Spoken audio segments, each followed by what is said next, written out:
is to do that. What's a present day problem that you feel like you have a real solution for?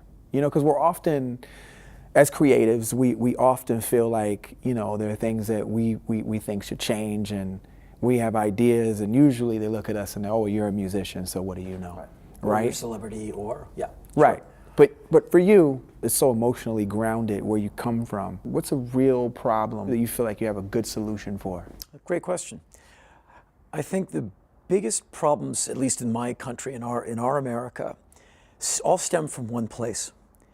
And I think there's only one real solution that you need, which is kind of broad brush. But I really think I'm onto something, and there's nothing new about it. Come on. And I'm not the only person who's ever said it by 10 miles. Let's go. The cameras are rolling. I'm so interested in hearing this. Well, education. And that is the way out. Yes. That's all you need. That's it. That's it.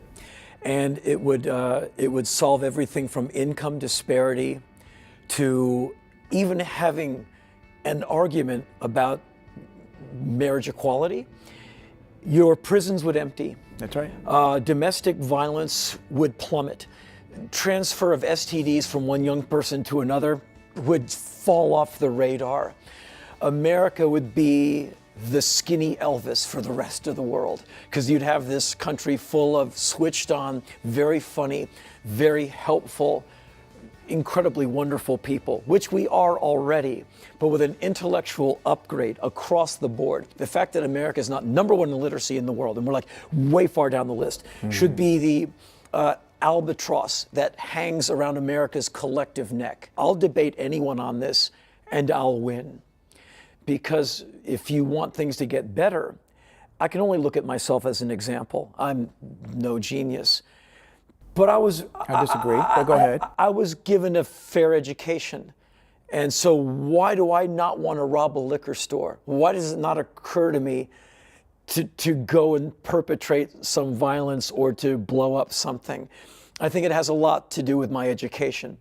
Unfortunately, in America, it also has to do with my gender and my ethnicity, which affords me a bit of leeway being a guy, and all kinds of access being a white guy. And so that has to change. And so why would anyone be against that? 1865 was the year that America had the chance to get it right, and we failed. That was the end of the Civil War, and that was the beginning of the three Reconstruction Amendments, the 13th, 14th, and 15th. Eradicating slavery, equal protection under the law, 1868, the 14th and the 15th. 1870, making race no longer a bar to voting for males. The women had to wait until 1920 with the 19th Amendment. And so Americans got freedom thanks to the 14th Amendment, but we didn't get equality. And that's been America's struggle. Are things getting better? Absolutely. But we have a long way to go. And that is the test of you and I in our time, in this century, in this country, to level that playing field and to come down on equality on every possible angle. And the way you really get that going is education. Because someone who's educated, if they have a sense of where they're from, then they can figure out where they are. And if you really know where you are, then you can lead. Then you can say, here's where we need to go.